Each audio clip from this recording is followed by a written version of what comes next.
Welcome to my channel Kathavati. कहानी अच्छी लगे तो like subscribe share and comment जरूर करें। मैंने सही किया। क्या मुझे यह करना चाहिए था? क्या मुझसे कोई गलती तो नहीं हो गई? इन्हीं सभी सवालों की उथल पुथल रेखा के मन में चल रही थी। तभी रेलगाड़ी स्टेशन पर एक धीमे से झटके के साथ रुकी। चाय, गरम गरम समोसे, ठंडी कुल्फ़ी, इन सभी की आवाज़ों का आना शुरू हो गया था। तभी एक हाथ रेखा की आंखों के आगे कुल्फ़ी लेकर आता है और एक आवाज़ आती है, दीदी कुल्फ़ी ले लीजिए, 10 रुपये की है, एकदम ठंडी। रेखा अपने मन की उथल पुथल से अचानक बाहर आती है और देखती है एक 10 वर्षीय बालक अपने हाथ में कुल्फ़ी का डब्बा लिए रेलगाड़ी में कुल्फ़ी बेच रहा है। प्रियंका उसे झिल्लाकर मना कर देती है। वह आगे बढ़ जाता है। तभी रेलगाड़ी झटके के साथ आगे चल देती है। सभी बच्चे रेलगाड़ी में जो सामान बेच रहे थे वह सब उतर जाते हैं, मगर 10 वर्षीय बालक पैसे लेने के चक्कर में उतरता नहीं और रेलगाड़ी अपनी रफ्तार पकड़ लेती है। वह रेलगाड़ी में ही रह जाता है और डिब्बे के गेट के सामने खड़ा हो जाता है। कुछ ही पलों के बाद वह रोने लग जाता है। सभी उसे देखने लग जाते हैं और फिर नज़रअंदाज कर देते हैं। रेखा जो पहले से ही अपने माता पिता से झगड़ा करके घर छोड़कर आ जाती है, वह अब भी उन्हीं ख्यालों में थी।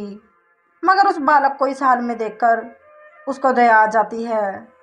वह उस बालक को कहती है, सुनो, रो मत, यहाँ आ जाओ मेरे पास, डरो नहीं, अगले स्टेशन से दूसरी गाड़ी में बैठ जाना। वह बालक अपने डिब्बे के साथ रेखा की सीट पर आकर बैठ जाता है। रेखा अपने पर्स से एक चॉकलेट निकालकर उसको देती है। तभी उसे उसके पिता की याद आ जाती है। वह भी उसको रोने पर चॉकलेट देते थे। मगर रेखा ज़्यादा ना सोचते हुए उस बालक से उसका नाम पूछती है। वह बालक अपना नाम राजू बताता है। रेखा उसे अपने घर और परिवार के बारे में पूछती है। राजू बताता है कि उसका घर यहाँ से पिछले स्टेशन के पीछे जो बस्ती है वहाँ पर है और अपने माता पिता के साथ रहता है और वह स्टेशन पर रुकने वाली हर रेलगाड़ी में कुल्फ़ी बेचता है, जिसके जरिए वह अपनी स्कूल की फीस भर पाता है। रेखा पूछती है, राजू तुम स्कूल जाते हो? कौन सी क्लास में पढ़ते हो? राजू कहता है, मैं 5वीं कक्षा में पढ़ता हूँ, मेरी बस्ती के पास में ही मेरा स्कूल है। रेखा आगे पूछती है, यह सब तुम्हारे दोस्त थे क्या?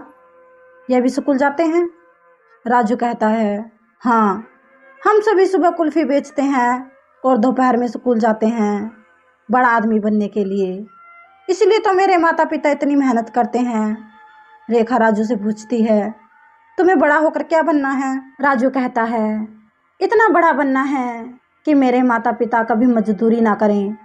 रेखा राजू से पूछती है, मैं तुम्हें एक अच्छे से बड़े वाले स्कूल में बहुत अच्छी शिक्षा दिला सकती हूँ, क्या तुम मेरे साथ चलोगे? राजू ने थोड़ी देर रुकने के बाद कहा, नहीं दीदी, मैं आपके साथ नहीं चल सकता।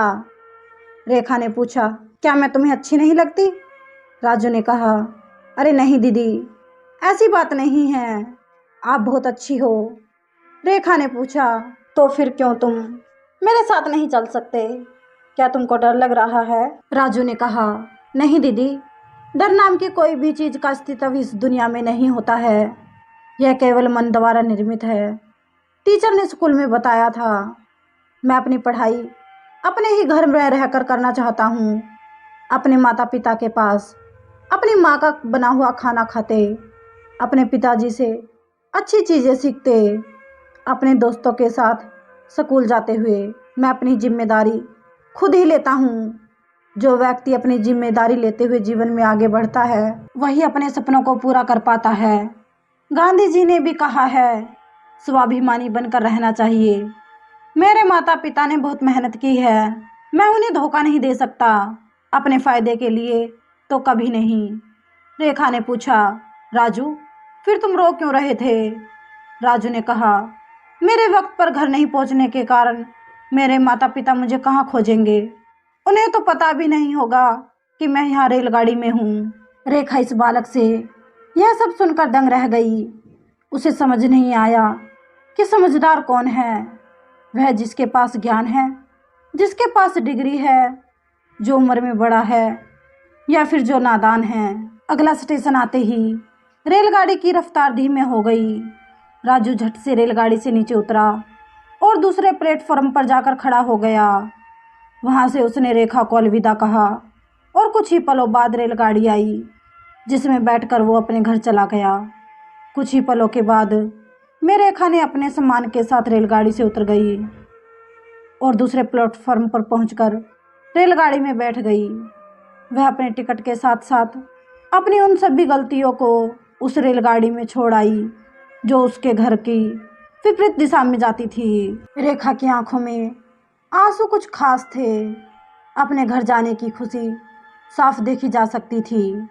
अब उसके मन में सवालों की उथल पुथल नहीं, बल्कि राजू की समझदारी भरी बातें थी जो उसे अपनी बिचकानी गलतियों पर हंसने के लिए प्रेरित कर रही थी। अपने घर पहुंचकर रेखा अपने माता पिता से गले लगकर रोने लगी। उसके माता पिता उसे धीरज बांधते हुए उसे उसकी बचकाने फैसलों और बातों के लिए क्षमा कर देते हैं। परिवार एक साथ बैठकर खाना खाते हैं